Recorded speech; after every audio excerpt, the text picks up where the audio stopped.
반갑습니다. 송재준입니다. 예전에 제가 이재명에 대해서 그런 말씀을 드린 적이 있습니다. 이재명이는 신도 버린 사람이다. 이런 말씀을 드린 적이 있는데요. 물론 뭐 이재명이 어떤 신을 믿고 있는지는 잘 모르겠어요. 언제는 또 기독교인 행세를 하면서 뭐 하나님 어쩌고저쩌고 하다가 성경책 끼고 막 돌아다니다가 개망신을 당하지 않았습니까? 뭐 어떤 신을 믿는지는 모르겠습니다. 지 생일도 모르고 지 아버지도 모르는 사람인 것 같다 보니까 사실 뭐 어떤 신을 믿는지는 더더욱 우리가 알 수가 없는데 뭐가 됐든지 간에 한 가지는 분명히 확실해 보여요. 이재명이 믿고 있는 그 신, 그 신조차도 이재명을 버렸다라는 건 확실해 보입니다. 사실 뭐 지금까지 이재명이 쭉 진행됐던 거를 보면은 야 정말 인간으로서 저렇게까지 자기 범죄 혐의를 덮고 저렇게까지 조직적으로 움직였는데 어떻게 지금까지 이재명의 범죄 혐의가 드러날 수가 있었을까? 저는 이런 것들이 진짜 기적으로 보이거든요. 그렇지 않습니까?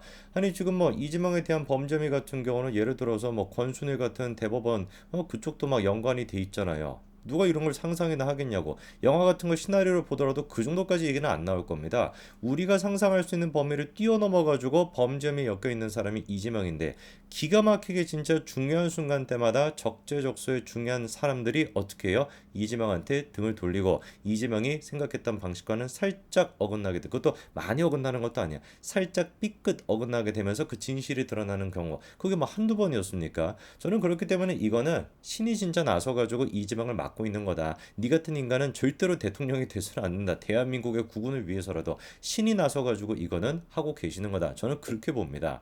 이번에 이제 김은경에 대한 논란도 저는 마찬가지라고 봐요. 애당초 김은경에 대해 가지고 뭐 노인 비하를 했다 이런 식의 논란이 터졌을 때 민주당의 반응이 뭐였습니까? 뭐 대수라고 이재명 같은 경우는 노인 비하가 아니라 뭐 청년 비하부터 시작해가지고 가족 비하까지 온갖 것들을 다 하고 있는데 혁신위원장이라는 사람이 무슨 뭐 노인 비하를 했다 해서 뭐 그까짓 거 뭐가 문제가 있겠냐라는 식의 반응 아니었습니까? 그랬다가 이제 딱 뭐가 터진 거예요? 김은경의 신우이가 등장해가지고 김은경의 말도 안 되는 어떤 그 사적인 문제들을 폭로하다 보니까 완전히 지금 전세가 뒤집힌 거 아닙니까? 그래서 그 여우 같은 박정원이 또한 마찬가지로 이번에 나와가지고 도저히 김은경 같은 경우는 우리가 커버할 수가 없다. 이거는 결단을 해야 된다. 끊어내야 된다. 뭐 이런 얘기까지 나온 상태 아니겠습니까? 자, 그런데 이 김은경의 신우이라고 하는 존재 때문에 민주당이 지금 골로 가고 있는 상황인데 이 김은경의 신우이라고 하는 사람이 사실 어떤 사람이었냐? 이재명 입장에서는 이 사람이 나한테 이렇게 피해를 줄 거라고는 상상도 하지 못했을 법한 그런 사람이라는 게 문제라는 겁니다. 바꿔 얘기해서 이재명한테 도움이 되면 도움이 될지 결코 해가 될 것 같지 않았던 김은경의 신우이, 이른바 개딸이라고 불러도 좋을 법한 이 김은경의 신우이가 어쩌다가 도대체 김은경에게 등을 돌리게 된 것일까? 참으로 얘기가 기가 막힙니다. 자, 일단 우리가 김은경의 그 신우이라고 하는 사람이 과거에 어떤 행보를 보였는지를 좀 정리해 봐야 될 것 같은데요. 과거에 이분이 다음 같은 글을 쓰셨어요. 대선 때였던 것 같습니다. 김건희를 보는 미국 아줌마의 시선이라고 해가지고 어떤 글을 썼는지를 보니까 요때가 이제 그 한창 김건희 여사의 녹취록이 공개가 돼가지고 파장이 있었던 그 시기예요. 그 서울의 소리의 그 뭐 기자라고 해야 되나 뭐 좀 그 잡스러운 사람 있지 않습니까? 그 사람과 김건희 여사가 통화를 했던 거 그게 이제 유출이 되면서 좀 시끄러웠을 당시인데 그때 이제 이분이 이런 얘기를 합니다. 김건희 여사가 통화 녹취록에서 김종인이 먹을 게 있으니 캠프로 오고 싶어 한다라고 하는 말을 서스럼없이 하고 있다라는 거예요. 저게 이제 김진아 씨가 보기에는 문제가 있다는 겁니다. 뭐가 문제냐? 다른 게 아니라 김종인 씨를 낮춰 불렀다라는 게 문제라는 것이죠. 나는 이런 것이 그녀의 인격을 말해주는 싸구려 언어라고 생각이 된다는 겁니다. 뒤에서는 나라는 욕도 한다고 하지만 뒤에서 누군가가 이야기하며 쓰는 호칭에도 그 사람의 인격이 묻어난다 이렇게 얘기하고 있습니다. 여러분들 이미 알고 계시겠지만 김건희 여사의 그 녹취록 같은 경우는 사실상 뭐 불법적으로 녹음이 됐다라고 봐야 되는 거 아니겠습니까? 김건희 여사가 자기가 녹취가 되고 있는 상황을 모르는 그런 상황에서 얘기를 하고 그리고 사실 뭐 우리가 얘기할 때 뭐 직장 상사가 됐거나 뭐 누가 됐든지 간에 뭐 나이에 따라 가지고 내가 통화를 하면서까지 그 사람에 대해 가지고 막 님자를 붙이는지 막 호칭을 써가지고 얘기합니까? 안 그렇잖아요. 제가 알고 지내는 동생들 같은 경우도 저에 대해서 얘기할 때 재준이 형님 저 앞에서 뭐 그렇게 얘기하지 뒤에서는 야 성재준이 뭐 이렇게 얘기하지 않겠습니까?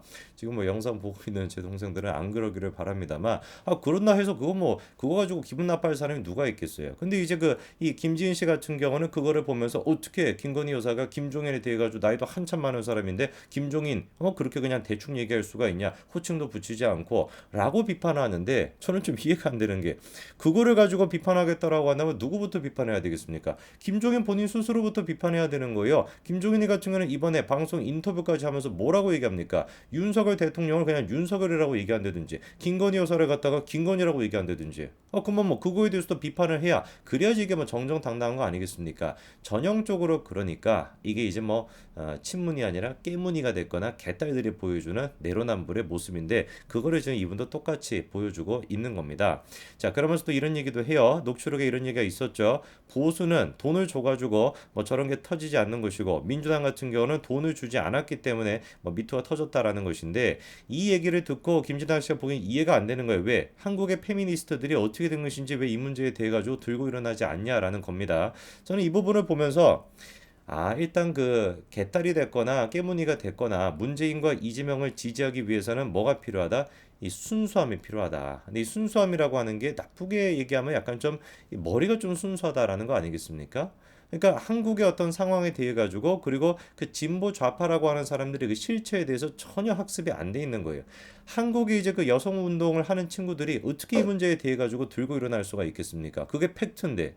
그렇지 않습니까? 왜 도대체 진보 쪽에서는 매번 그런 것들이 터지고 보수 쪽에서 같으면 그런 게 안 터지겠습니까? 간단한 거예요. 진보 쪽에서만 그런 문제가 실제로 있으니까 보수 쪽에서는 안 터지기 위해 가지고 애를 쓰는 것도 있겠지만 애당초 그런 것들이 실제로 어떤 거에 터지지 않습니다. 그렇기 때문에 끊임없이 그 뉴스가 진보 쪽에서만 나오게 되는 거예요. 왜 그런데 페미니스트 같은 경우는 이 문제에 대해서 입을 꼭 닫고 있겠습니까? 페미니스트라고 하는 사람들조차도 여성을 위해 가지고 지금 운동하는 것이 아니라 누구를 위해서 존재하고 있기 때문에 이재명을 위한 개딸들로 존재하고 있기 때문에 당연히 목소리를 못 내는 것이죠.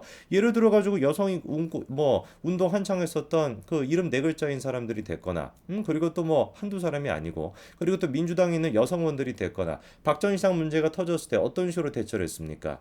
피해자라고 해야 되는 것인지 피해 호소인이라고 해야 되는 것인지 그거를 가지고 옥신각신하고 그리고 결국에는 피해 호소인이라고 떠들어댔던 거 그게 지금 민주당에 있는 여성 인권 운동가들의 모습인 건데 이런 부분에 대해 가지고 김진아 씨가 전혀 인식을 못 하고 있는 거예요. 그거를 제가 표현하기 이제 순수하다라고 표현을 한 겁니다. 좀 실체를 좀 아셨으면 좋겠어요. 이 녹취록 문제에 대해 가지고 김건희 여사를 비판하겠다라고 한다면 사실 이런 얘기 하기도 싫습니다만 누구를 입에 담기도 우리가 싫어지는 그런 상황이 되는 겁니까? 그렇죠? 이재명 아니겠습니까? 아니 이재명이 같은 경우는 지금 무슨 뭐 김건희 여사가 호칭을 빼고 막 이 정도 수준의 문제가 아니라 자기 그냥 가족을 상대로 해가지고 입에 담지도 못한 듯한 그런 얘기들을 쏟아냈는데 그 도대체 이재명에 대해서는 뭐라고 얘기하는지를 또 궁금해지잖아요. 뭐라고 얘기하고 있냐? 이재명의 그 파일 같은 경우도 토시 하나 빼지 말고 공개를 해야 된대요. 근데 그 이유가 뭔지를 들어보니까 이재명이 그런 식의 얘기를 했던 이유가 뭐 때문이라는 겁니까? 사실은 형과 형수가 먼저 잘못을 했기 때문에 그런 식의 반응을 이재명에 보인 것이다. 그래서 토시 하나 빼지 말고 공개를 해야 된다라고 김진아 씨가 얘기하고 있습니다. 글쎄요, 저는 김진아 씨를 보면서 그런 생각이 듭니다. 뭐 지금 뭐 한두 가지가 아니에요. 그 이제 표절 문제에 대해서도 김건희 여사를 뭐 비판하고 있습니다. 이 세상 가장 나쁜 것이 사기죄다 뭐 이렇게 비판하고 있고 이력을 속이는 죄 또한 사기죄, 공무집행 방해죄에 해당이 돼야 된다 뭐 이렇게 얘기하고 있는데 우리 이재명 대표 어땠습니까? 석사 논문 표절이 맞다 필요 없으니까 갖다 그냥 뭐 버려라 라는 식으로 얘기했던 게 이재명 아닙니까? 그러니까 암만 생각해봐도 제가 이게 이해가 안 되는 거예요. 어떻게 한쪽에서는 김건희 여사 비판할 수 있죠. 충분히 비판할 수 있습니다. 그런데 그 김건희 여사를 비판하는 정도의 10분의 1만 놓고 보더라도 이재명이라고 하는 사람은 진짜 막 치가 떨려가지고 이라고까지밖에 얘기를 못할 만한 그런 인간인데 어떻게 이 네 두 가지가 동시에 같이 갈 수가 있냐라는 거죠. 김건희 여사를 비판하면서 어떻게 이재명을 비판하지 않을 수 있을까? 윤석열을 비판하면서 어떻게 문재인을 지지할 수 있을까라고 하는 생각. 이 두 가지가 어떻게 공존할 수가 있을까? 이거는 그러니까 제가 매번 말씀을 드린 것처럼 사실상 정치가 아니라 종교의 영역이라고 봐야 되는 겁니다.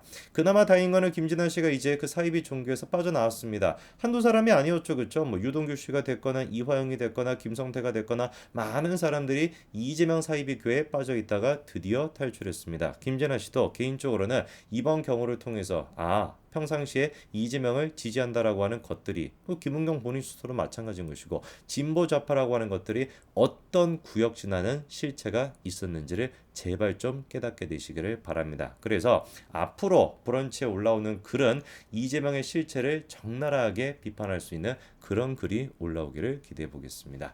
여기까지 말씀드리겠습니다. 감사합니다.